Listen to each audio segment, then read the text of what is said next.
नमस्कार, खबरां दे इस बुलेटिन च तुहाडा स्वागत। मैं रजनी। पहला पेश ने चोणवीआं खबरां।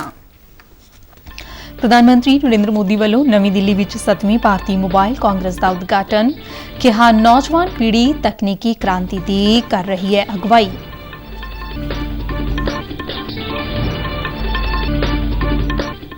पंजाब के 4 विद्यक अदारियां नूं 5G यूज केस लैब लगाउण लई चुनिया गया।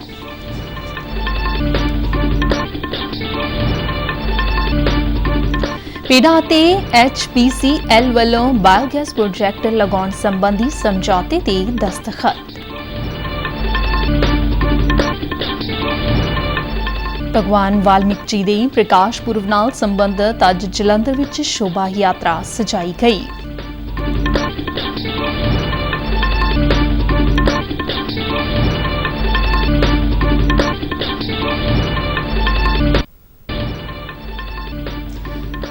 एशियाई पैरा खेडां दे मैडलों की गिनती विच भारत ने मारी सेंचुरी।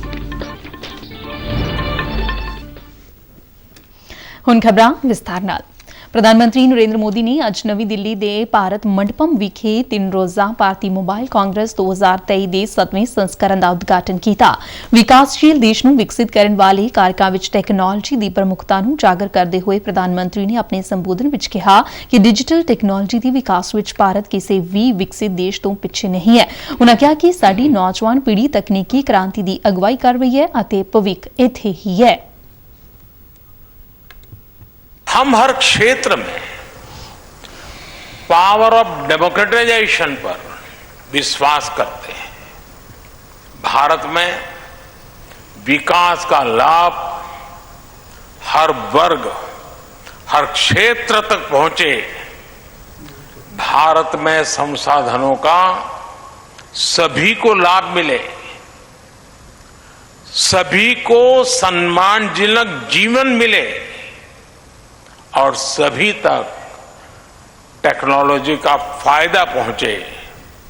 इस दिशा में हम तेजी से काम कर रहे हैं। इस दौरान उन्होंने देश भर के विधिक अदारियां नूं 100 5G यूज केस प्रयोगशालावां प्रदान कीतियां। यह पहलकदमी देश विच एक 6G तैयार अकादमी और स्टार्टअप ईकोसिस्टम बनाउण लई एक महत्वपूर्ण कदम है। हम न सिर्फ भारत में तेजी से 5G का विस्तार कर रहे हैं, बल्कि 6G के क्षेत्र में भी लीडर बनने की दिशा में बढ़ रहे हैं। हमारे यहां 2G के समय क्या हुआ था, नई पीढ़ी को पता नहीं होगा, लेकिन मैं इसका वर्णन नहीं करूंगा, वरना शायद मीडिया वाले उसी बात को पकड़ेंगे और किसी चीज को बताएंगे नहीं।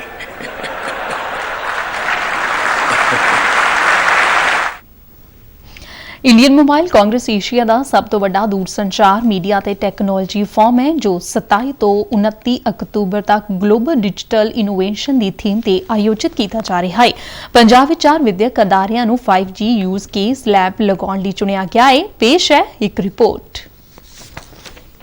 ਇਹ 5G ਪ੍ਰਯੋਗਸ਼ਾਲਾਵਾਂ ਖੇਤੀਬਾੜੀ, ਸਿੱਖਿਆ, ਸਿਹਤ ਸੰਭਾਲ, ਰੱਖਿਆ, ਸਮਾਰਟ ਟਰਾਂਸਪੋਰਟ ਅਤੇ ਸਮਾਰਟ ਸਿਟੀਜ਼ ਸਮੇਤ ਵੱਖ-ਵੱਖ ਖੇਤਰਾਂ ਵਿੱਚ ਯਤਨ ਕਰਕੇ ਭਾਰਤ ਨੂੰ ਇੱਕ ਵਿਕਸਿਤ ਦੇਸ਼ ਵਿੱਚ ਬਦਲਣ ਵਿੱਚ ਅਹਿਮ ਭੂਮਿਕਾ ਨਿਭਾਉਣਗੀਆਂ। ਕੇਂਦਰ ਸਰਕਾਰ ਵੱਲੋਂ ਪੰਜਾਬ ਵਿੱਚ ਇਹ 5G ਪ੍ਰਯੋਗਸ਼ਾਲਾਵਾਂ 4 ਵਿਦਿਅਕ ਸੰਸਥਾਵਾਂ ਨੂੰ ਦਿੱਤੀਆਂ ਗਈਆਂ ਨੇ। ਇਹਨਾਂ ਵਿੱਚ doctor BR Ambedkar NIT Jalandhar, IIT Ropar, Thapar engineering college Patiala ਅਤੇ गुरु नानक देव यूनिवर्सिटी अमृतसर शामिल ने। NIT जलंधर के डायरैक्टर प्रोफैसर BK कनौजिया ने यह प्रयोगशाला मिलन ते खुशी प्रगटांदियां कहा NIT जालंधर भी एक 5G के लिए सेलेक्ट हुआ है, जिसमें 5G से रिलेटेड इनोवेशन और स्टार्टअप हैं वो स्टूडेंट के लिए हमें प्रेरित करना है और उसकी प्रॉब्लम को सॉल्व करने के लिए वो स्टूडेंट को इनकरेज करना है। इस रीजन में हम लोगों को ट्रेनिंग देना है, जो आसपास के एरिया हैं उसमें बच्चों को इससे रिलेटेड ट्रेनिंग देना है और जो प्रधानमंत्री मोदी जी और इंडिया की जो एक्सपेक्टेशन है उसके अकॉर्डिंग हमें आउटपुट डिलीवर करना है कि जिससे हमारे स्टूडेंट और कंट्री सेल्फ सस्टेन बन सके। भारतीय मोबाइल कांग्रेस 2023 का उद्देश्य भारत की स्थिति ਨੂੰ ਪ੍ਰਮੁੱਖ ਆਧੁਨਿਕ ਤਕਨਾਲੋਜੀਆਂ ਦੇ ਵਿਕਾਸਕਾਰ, ਨਿਰਮਾਤਾ ਅਤੇ ਬਰਾਮਦਕਾਰ ਵਜੋਂ ਮਜ਼ਬੂਤ ਕਰਨਾ ਹੈ। ਦੂਰਦਰਸ਼ਨ ਸਮਾਚਾਰ ਲਈ ਜਲੰਧਰ ਤੋਂ ਮੈਂ ਰਾਜੇਸ਼ ਬਾਲੀ। ਪ੍ਰਧਾਨ ਮੰਤਰੀ ਨਰਿੰਦਰ ਮੋਦੀ ਵੱਲੋਂ ਕੱਲ੍ਹ ਰੋਜ਼ਗਾਰ ਮੇਲੇ ਦੌਰਾਨ ਦੇਸ਼ ਭਰ ਵਿੱਚ ਸਥਿਤ 37 ਕੇਂਦਰਾਂ ਵਿੱਚ ਵੀਡੀਓ ਕਾਨਫਰੰਸਿੰਗ ਰਾਹੀਂ 51,000 ਨਵ-ਨਿਯੁਕਤ ਕਰਮਚਾਰੀਆਂ ਨੂੰ ਨਿਯੁਕਤੀ ਪੱਤਰ ਵੰਡੇ ਜਾਣਗੇ। ਇਹ ਨਿਯੁਕਤੀਆਂ ਕੇਂਦਰ ਸਰਕਾਰ ਦੇ ਵਿਭਾਗਾਂ ਸਮੇਤ ਰਾਜ ਸਰਕਾਰ ਤੇ ਕੇਂਦਰ ਸ਼ਾਸਤ ਪ੍ਰਦੇਸ਼ਾਂ ਵਿੱਚ ਵੀ ਹੋਣਗੀਆਂ। ਇਨ੍ਹਾਂ ਨਵੇਂ ਭਰਤੀ ਕੀਤੇ ਗਏ ਕਰਮਚਾਰੀਆਂ ਨੂੰ ਰੇਲ ਮੰਤਰਾਲਾ, ਡਾਕ ਵਿਭਾਗ, ਗ੍ਰਹਿ ਮੰਤਰਾਲਾ, ਉੱਚ ਸਿੱਖਿਆ ਵਿਭਾਗ ਅਤੇ ਹੋਰ ਮੰਤਰਾਲਿਆਂ ਵਿੱਚ ਸ਼ਾਮਲ ਕੀਤਾ ਜਾਵੇਗਾ। ਇਸ ਦੌਰਾਨ ਪੰਜਾਬ ਵਿੱਚ ਪਟਿਆਲਾ ਲੋਕੋਮੋਟਿਵ ਵਰਕਰ ਵਿਭਾਗ ਵਿੱਚ ਵਣਜ ਅਤੇ ਉਦਯੋਗ ਰਾਜ ਮੰਤਰੀ ਸੋਮ ਪ੍ਰਕਾਸ਼ ਵੱਲੋਂ ਨਿਯੁਕਤੀ ਪੱਤਰ ਵੰਡੇ ਜਾਣਗੇ। ਕਪੂਰਥਲਾ ਵਿੱਚ ਰੁਜ਼ਗਾਰ ਮੇਲੇ ਰੇਲ ਕੋਚ ਫੈਕਟਰੀ ਵਿੱਚ ਆਯੋਜਿਤ ਹੋਵੇਗਾ, ਜਿਸ ਦੌਰਾਨ ਕੇਂਦਰੀ ਊਰਜਾ ਅਤੇ ਭਾਰੀ ਸਨਅਤਾਂ ਬਾਰੇ ਰਾਜ ਮੰਤਰੀ ਕ੍ਰਿਸ਼ਨਪਾਲ ਗੁਰਜਰ ਨਿਯੁਕਤੀ ਪੱਤਰ ਵੰਡਣਗੇ। ਪੰਜਾਬ ਊਰਜਾ ਵਿਕਾਸ ਏਜੰਸੀ ਪੈਡਾ ਨੇ ਸੂਬੇ ਵਿੱਚ 10 ਕੰਪਰੈਟ ਬਾਇਓਗੈਸ ਪ੍ਰੋਜੈਕਟ ਲਗਾਉਣ ਲਈ ਹਿੰਦੁਸਤਾਨ ਪੈਟਰੋਲੀਅਮ ਕਾਰਪੋਰੇਸ਼ਨ ਲਿਮਟਿਡ ਨਾਲ ਅੱਜ ਇੱਕ ਸਮਝੌਤੇ ਤੇ ਹਸਤਾਖਰ ਕੀਤੇ ਨੇ। ਇਹ ਪ੍ਰੋਜੈਕਟ ਸ਼ੁਰੂ ਹੋਣ ਨਾਲ ਪਰਾਲੀ ਦੇ ਪ੍ਰਬੰਧਨ ਵਿੱਚ ਵੀ ਸਹਾਇਤਾ ਮਿਲੇਗੀ। ਪੈਟਰੋਲੀਅਮ ਕਾਰਪੋਰੇਸ਼ਨ ਦੀ ਕਾਰਜਕਾਰੀ ਨਿਦੇਸ਼ਕ ਸ਼ੁਵੇਂਦੂ ਗੁਪਤਾ ਨੇ ਦੱਸਿਆ ਕਿ ਕਾਰਪੋਰੇਸ਼ਨ ਵੱਲੋਂ ਸ਼ੁਰੂ ਵਿੱਚ ਤਕਰੀਬਨ 600 ਕਰੋੜ ਰੁਪਏ ਦੀ ਨਿਵੇਸ਼ ਨਾਲ 10 ਬਾਇਓਗੈਸ ਪ੍ਰੋਜੈਕਟ ਸਥਾਪਿਤ ਕੀਤੇ ਜਾਣਗੇ ਅਤੇ ਨਵੀਂ ਤੇ ਨਵਿਆਉਣਯੋਗ ਊਰਜਾ ਪ੍ਰੋਜੈਕਟਾਂ ਨੂੰ ਸਥਾਪਿਤ ਕਰਨ ਦੀਆਂ ਸੰਭਾਵਨਾਵਾਂ ਵੀ ਤਲਾਸ਼ੀਆਂ ਜਾਣਗੀਆਂ। ਇਨ੍ਹਾਂ ਪ੍ਰੋਜੈਕਟਾਂ ਰਾਹੀਂ 35,000 ਟਨ ਤੋਂ ਵੱਧ ਬਾਇਓਗੈਸ ਅਤੇ ਲਗਭਗ 8,700 ਟਨ ਜੈਵਿਕ ਖਾਦ ਦੇ ਉਤਪਾਦਨ ਦੇ ਨਾਲ ਤਕਰੀਬਨ 300 ਕਰੋੜ ਰੁਪਏ ਸਾਲਾਨਾ ਮਾਲੀਏ ਵੀ ਜਨਰੇਟ ਹੋਵੇਗਾ। ਇਨ੍ਹਾਂ ਪ੍ਰੋਜੈਕਟਾਂ ਨਾਲ 600 ਵਿਅਕਤੀਆਂ ਨੂੰ ਸਿੱਧੇ ਤੌਰ ਤੇ ਅਤੇ 1,500 ਵਿਅਕਤੀਆਂ ਨੂੰ ਅਸਿੱਧੇ ਤੌਰ ਤੇ ਰੁਜ਼ਗਾਰ ਵੀ ਮਿਲੇਗਾ। ਪੈਡਾ ਦੇ ਅਧਿਕਾਰੀ ਅਮਰਪਾਲ ਸਿੰਘ ਨੇ ਦੱਸਿਆ ਕਿ ਇਨ੍ਹਾਂ 10 ਪ੍ਰੋਜੈਕਟਾਂ ਦੇ ਸ਼ੁਰੂ ਹੋਣ ਨਾਲ 1.10 ਲੱਖ ਏਕੜ ਰਕਬੇ ਵਿੱਚ ਪੈਦਾ ਹੋਣ ਵਾਲੀ ਤਕਰੀਬਨ 2.75 ਲੱਖ ਟਨ ਪਰਾਲੀ ਦੀ ਖਪਤ ਹੋਵੇਗੀ, ਜਿਸ ਨਾਲ ਪਰਾਲੀ ਨੂੰ ਅੱਗ ਲਗਾਉਣ ਦੀਆਂ ਘਟਨਾਵਾਂ ਨੂੰ ਰੋਕਣ ਵਿੱਚ ਵੀ ਮਦਦ ਮਿਲੇਗੀ। ਇਨ੍ਹਾਂ ਪ੍ਰੋਜੈਕਟਾਂ ਨਾਲ ਲਗਭਗ 5 ਲੱਖ ਟਨ ਸਾਲਾਨਾ ਕਾਰਬਨ ਡਾਈਆਕਸਾਈਡ ਅਤੇ ਹੋਰ ਪ੍ਰਦੂਸ਼ਕਾਂ ਦੇ ਨਿਕਾਸ ਨੂੰ ਰੋਕਿਆ ਜਾਵੇਗਾ, ਜੋ ਕਿ ਸਾਲਾਨਾ 83,000 ਰੁੱਖ ਲਗਾਉਣ ਦੇ ਬਰਾਬਰ ਹੈ। ਚੋਣ ਕਮਿਸ਼ਨ ਨੇ ਅੱਜ ਤੋਂ ਵੋਟਰ ਸੂਚੀਆਂ ਨੂੰ ਅਪਡੇਟ ਕਰਨ ਦੀ ਮੁਹਿੰਮ ਸ਼ੁਰੂ ਕੀਤੀ ਹੈ। ਇਸ ਵਿੱਚ ਨੌਜਵਾਨ ਵੋਟਰਾਂ ਵੱਲ ਵਿਸ਼ੇਸ਼ ਧਿਆਨ ਦਿੱਤਾ ਜਾ ਰਿਹਾ ਹੈ। ਇਹ ਮੁਹਿੰਮ ਉਨ੍ਹਾਂ 5 ਰਾਜਾਂ ਵਿੱਚ ਨਹੀਂ ਚੱਲੇਗੀ ਜਿੱਥੇ ਇਸ ਸਾਲ ਵਿਧਾਨ ਸਭਾ ਚੋਣਾਂ ਹੋਣੀਆਂ ਨੇ। ਇਸ ਦੌਰਾਨ ਪੰਜਾਬ ਵਿੱਚ ਵੀ ਵੋਟਰ ਸੂਚੀਆਂ ਦੀ ਸੁਧਾਈ ਦਾ ਕੰਮ ਸ਼ੁਰੂ ਹੋ ਗਿਆ ਹੈ। ਅੱਜ ਮੋਹਾਲੀ ਵਿਖੇ ਇੱਕ ਰਾਜ ਪੱਧਰੀ ਵੋਟਰ ਜਾਗਰੂਕਤਾ ਪ੍ਰੋਗਰਾਮ ਵਿੱਚ ਪੰਜਾਬ ਦੇ ਮੁੱਖ ਚੋਣ ਅਧਿਕਾਰੀ ਸਿਬਨ ਸੀ ਅਤੇ ਮੋਹਾਲੀ ਦੀ ਡਿਪਟੀ ਕਮਿਸ਼ਨਰ ਕਮ ਜ਼ਿਲ੍ਹਾ ਚੋਣ ਅਧਿਕਾਰੀ ਆਸ਼ਿਕਾ ਜੈਨ ਵੱਲੋਂ ਸ਼ਿਰਕਤ ਕੀਤੀ ਗਈ ਅਤੇ ਇੱਕ साइकिल रैली भी कटी गई। आज 27 अक्टूबर से लेकर 9 दिसंबर तक हमारी स्पेशल समरी रिविजन चलेगा। उसके दौरान एक 4 दिन स्पेशल कैंपेन रहेंगे, वो 2 और 3 और 4 नवंबर को और 2 और 3 दिसंबर को होगा, जहाँ पे बूथ लेवल ऑफिसर्स है वो अपने बूथ पे प्रेजेंट रहेंगे और लोगों की जो सुधाई वोटर सुधाई का काम है उसकी फॉर्म्स वगैरह ले लेंगे और जो आगे प्रोसेस है वो चलता रहे। ਅਜਿਹੇ ਜਾਗਰੂਕਤਾ ਪ੍ਰੋਗਰਾਮ ਜਲੰਧਰ, ਪਠਾਨਕੋਟ, ਫਾਜ਼ਿਲਕਾ, ਪਟਿਆਲਾ ਸਮੇਤ ਹੋਰ ਜ਼ਿਲ੍ਹਿਆਂ ਵਿੱਚ ਵੀ ਕਰਵਾਏ ਗਏ।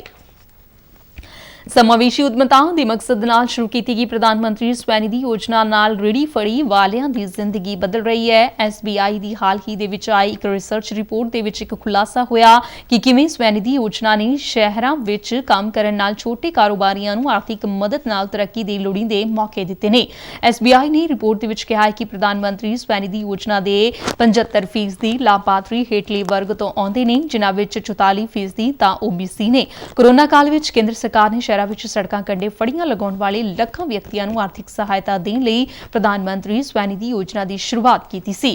ਦੇਸ਼ ਦੇ ਸਭ ਤੋਂ ਵੱਡੇ ਸਰਕਾਰੀ ਬੈਂਕ SBI ਨੇ ਇਸ ਸਕੀਮ ਤੇ ਆਪਣੀ ਖੋਜ ਰਿਪੋਰਟ ਪੇਸ਼ ਕੀਤੀ, ਜਿਸ ਵਿੱਚ ਪ੍ਰਧਾਨ ਮੰਤਰੀ ਸਵੈਨਿਧੀ ਦੇ ਬਦਲਾਅਕਾਰੀ ਅਸਲ ਦਾ ਵਿਸ਼ਲੇਸ਼ਣ ਕੀਤਾ ਗਿਆ। ਪ੍ਰਧਾਨ ਮੰਤਰੀ ਨਰਿੰਦਰ ਮੋਦੀ ਨੇ ਸਟੇਟ ਬੈਂਕ ਦੀ ਰਿਪੋਰਟ ਦਾ ਹਵਾਲਾ ਦਿੰਦਿਆਂ ਇਸ ਸਕੀਮ ਦੀ ਤਾਰੀਫ ਕੀਤੀ ਹੈ। ਉਨ੍ਹਾਂ ਮਾਈਕਰੋ ਬਲੌਗਿੰਗ ਪਲੇਟਫਾਰਮ X ਤੇ ਪੋਸਟ ਕਰਦਿਆਂ ਕਿਹਾ ਕਿ ਭਾਰਤੀ ਸਟੇਟ ਬੈਂਕ ਦੀ ਸੋਮਿਆ ਕਾਂਤੀ ਵਿੱਤੀ ਕੋਸ਼ ਦੀ ਇਹ ਡੂੰਘੀ ਕੋਚ ਪ੍ਰਧਾਨ ਮੰਤਰੀ ਸਵੈਨਿਧੀ ਯੋਜਨਾ ਦੇ ਬਦਲਾਅਕਾਰੀ ਅਸਰ ਦੀ ਇੱਕ ਬਹੁਤ ਸਪਸ਼ਟ ਤਸਵੀਰ ਪੇਸ਼ ਕੀਤੀ ਹੈ। ਇਹ ਰਿਪੋਰਟ ਇਸ ਯੋਜਨਾ ਦੀ ਸਮਾਵੇਸ਼ੀ ਪ੍ਰਕਿਰਤੀ ਨੂੰ ਦਰਸਾਉਂਦੀ ਹੈ ਅਤੇ ਇਸ ਤੇ ਰੋਸ਼ਨੀ ਪਾਉਂਦੀ ਹੈ ਤੇ ਇਸ ਨੇ ਵਿੱਤੀ ਸਸ਼ਕਤੀਕਰਨ ਨੂੰ ਕਿਸ ਤਰ੍ਹਾਂ ਬੜਾਵਾ ਦਿੱਤਾ ਹੈ।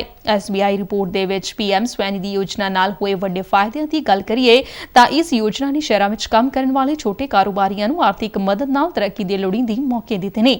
ਇਸ ਯੋਜਨਾ ਵਿੱਚ 65% ਕਰਜ਼ਦਾਰ 26 ਤੋਂ 45 ਉਮਰ ਵਾਲੇ ਨੇ।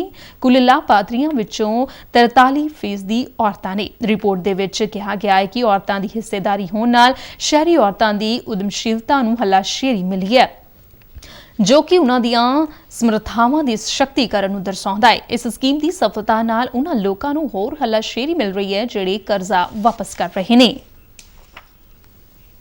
अभी क्रेडिट फॉर्मलाइज्ड हो रहा है और जिस डिपॉजिट्स जो यूज कर रहे हैं जिसके पास अच्छा क्रेडिट हिस्ट्री है वो फ्यूचर में भी लोन ले सकते हैं।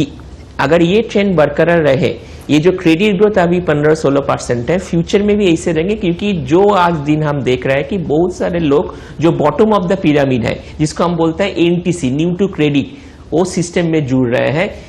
ये इंपॉर्टेंट नहीं कि कितना रुपये का लोन लेना है, ये इंपॉर्टेंट है कि अगर आप सिस्टम में जोड़े, आपका एक क्रेडिट हिस्ट्री बन जाए, फ्यूचर में आपको बैंक से पैसा मिलेगा।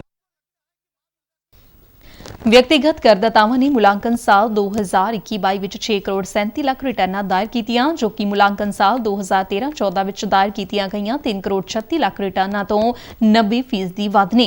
ਖਜ਼ਾਨਾ ਮੰਤਰਾਲਾ ਨੇ ਕਿਹਾ ਹੈ ਕਿ 2021-22 ਅਤੇ 2013-14 ਦਰਮਿਆਨ ਵਿਅਕਤੀਗਤ ਟੈਕਸ ਦਾਤਾਵਾਂ ਦੀ ਕੁੱਲ ਔਸਤਨ ਆਮਦਨ ਵਿੱਚ 56% ਦਾ ਵਾਧਾ ਹੋਇਆ ਹੈ। ਮੁਲਾਂਕਣ ਵਰਾਂ 2023-24 ਵਿੱਚ ਹੁਣ ਤੱਕ 7 ਕਰੋੜ 41 ਲੱਖ ਰਿਟਰਨਾਂ ਫਾਈਲ ਹੋ ਚੁੱਕੀਆਂ ਨੇ ਜਿਸ ਵਿੱਚ ਪਹਿਲੀ ਵਾਰ ਰਿਟਰਨ ਭਰਨ ਵਾਲੇ 53 ਲੱਖ ਟੈਕਸ ਦਾਤਾ ਸ਼ਾਮਲ ਨੇ।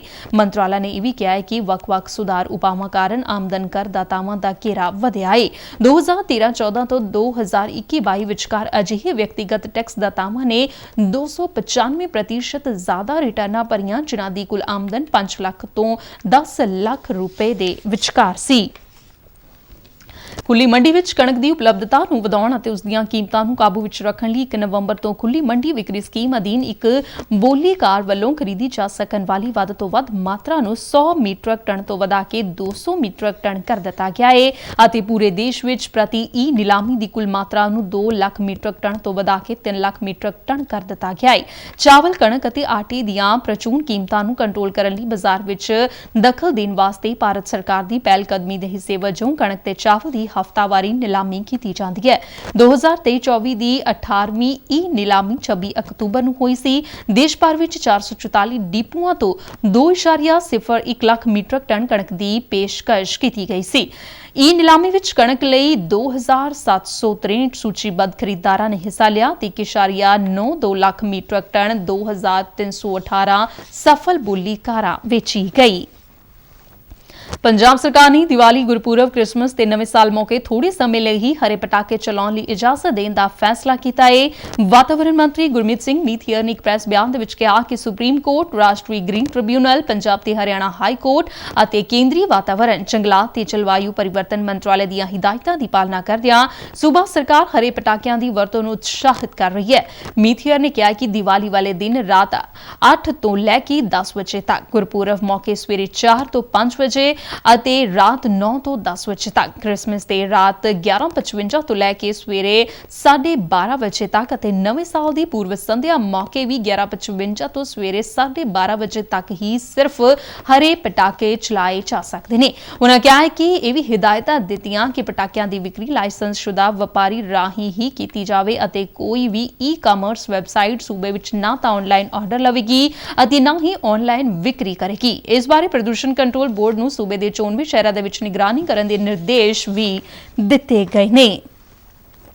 ਭਗਵਾਨ ਵਾਲਮੀਕ ਜੀ ਦੇ ਪ੍ਰਕਾਸ਼ ਪੁਰਬ ਨਾਲ ਸੰਬੰਧਿਤ ਅੱਜ ਜਲੰਧਰ ਵਿੱਚ ਸ਼ੋਭਾ ਯਾਤਰਾ ਸਜਾਈ ਗਈ। ਭਗਵਾਨ ਵਾਲਮੀਕ ਜੀ ਦੇ ਜੀਵਨ ਤੇ ਫਲਸਫੇ ਨਾਲ ਸੰਬੰਧਿਤ ਸੁੰਦਰ ਝਾਕੀਆਂ, ਬੈਂਡ ਦਸਤੇ ਤੇ ਕੀਰਤਨ ਮੰਡਲੀਆਂ ਸ਼ੋਭਾ ਯਾਤਰਾ ਵਿੱਚ ਸ਼ਾਮਲ ਹੋਈਆਂ। ਸ਼ੋਭਾ ਯਾਤਰਾ ਦੇ ਰਾਹ ਵਿੱਚ ਸੰਗਤਾਂ ਵੱਲੋਂ ਵੱਖ-ਵੱਖ ਪਕਵਾਨਾਂ ਦੇ ਲੰਗਰ ਲਗਾਏ ਗਏ। ਵੱਖ-ਵੱਖ ਰਾਜਨੀਤਿਕ, ਸਮਾਜਿਕ ਅਤੇ ਧਾਰਮਿਕ ਸ਼ਖਸੀਅਤਾਂ ਨੇ ਇਸ ਸ਼ੋਭਾ ਯਾਤਰਾ ਵਿੱਚ ਸ਼ਿਰਕਤ ਕੀਤੀ।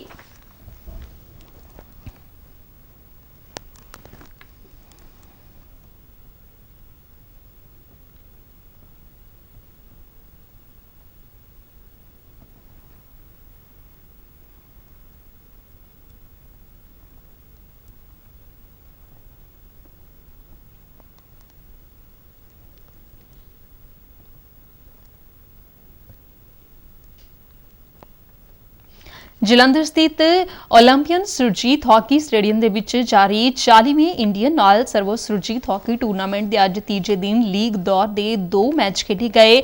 ਪੂਲ ਬੀ ਦੇ ਪਹਿਲੇ ਮੈਚ ਵਿੱਚ ਆਰਮੀ 11 ਦਿੱਲੀ ਨੇ ਪੰਜਾਬ ਪੁਲਿਸ ਜਲੰਧਰ ਨੂੰ 3-2 ਦੇ ਫਰਕ ਨਾਲ ਹਰਾਇਆ। ਦੂਜੇ ਮੈਚ ਵਿੱਚ ਇੰਡੀਅਨ ਨਾਲ ਮੁੰਬਈ ਨੇ CAG ਦਿੱਲੀ ਨੂੰ ਬੁਰੀ ਤਰ੍ਹਾਂ शिकस्त दिंदियां 7-1 ਦੇ ਫਰਕ ਨਾਲ ਮਾਤ ਦਿੱਤੀ। ਕੱਲ 28 ਅਕਤੂਬਰ ਨੂੰ ਖੇਡੇ ਜਾਣ ਵਾਲੇ ਮੈਚਾਂ ਵਿੱਚ ਪੰਜਾਬ ਐਂਡ ਸਿੰਧ ਬੈਂਕ ਦਾ ਮੁਕਾਬਲਾ ਭਾਰਤੀ 에ਅਰ ਫੋਰਸ ਦਿੱਲੀ ਨਾਲ ਅਤੇ ਭਾਰਤੀ ਰੇਲਵੇ ਦਿੱਲੀ ਦਾ ਮੁਕਾਬਲਾ ਪੰਜਾਬ ਨੈਸ਼ਨਲ ਬੈਂਕ ਦਿੱਲੀ ਨਾਲ ਹੋਵੇਗਾ।